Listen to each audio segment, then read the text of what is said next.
when democracy is used by any proxy of the foreign policy establishment, it's used it's used to create a predicate for regime change, for a change in that country's elected government, principally in order to control the various political, media, social, and cultural levers, and to give basically more freedom and leeway to State Department and intelligence cutouts, whose influence is limited by state action in that targeted country.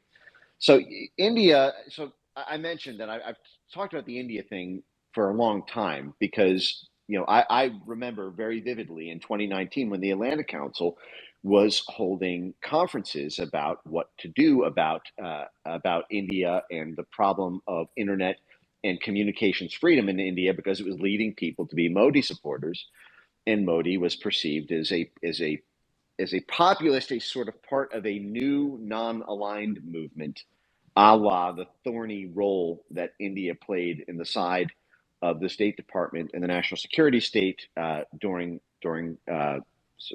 portions of the Cold War. And you see this right now with the fact that Modi is basically non-aligned on the Russia-Ukraine conflict. Right, you've got declarations by the Indian, the financial minister, who's talked about how they're going to continue to basically buy Russian oil and gas. There's the purchasing of arms and other equipment, and India plays a very, very important role with respect to America's foreign policy vis-a-vis China. To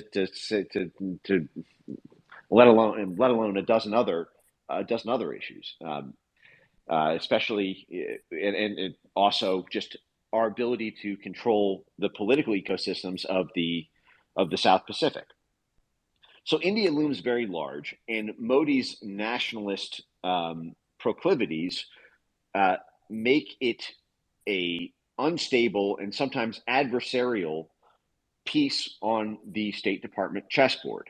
They want somebody in there who is like a Trudeau, who is like an Annalena Baerbock in Germany, essentially. Somebody who will just, Annalena Baerbock was groomed by NATO, and for those who don't know, Annalena Baerbock is the foreign minister. She controls the Ministry of Foreign Affairs in Germany, and she was the one who, on day one of her being put into office, she's the Green Party. It was basically NATO backed the Green Party in Germany because they were using this pretext to shut down the Nord Stream pipeline on regulatory grounds over basically kind of sort of climate type pretext for not having the gas coming through there, and she just does.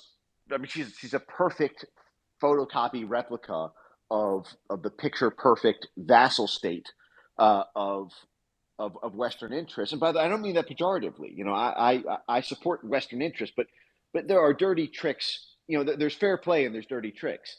And what they're doing with Modi is dirty tricks. This is something that we lived through 3 years of high intensity Russiagate, over $100,000 in Facebook ads.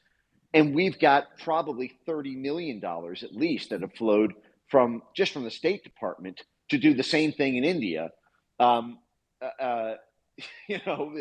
somewhat explicitly, because this is all done through, the Atlantic Council and the Global Engagement Center and USAID, and funding all of the different pop-up censorship mercenary groups that we send over there under the guise of saying, oh, well, they are fact-checking groups, or these are digital resilience groups, or media literacy groups. But what they are is they are censorship mercenaries who put pressure on Indian civil society and communications platforms in order to stop the ability of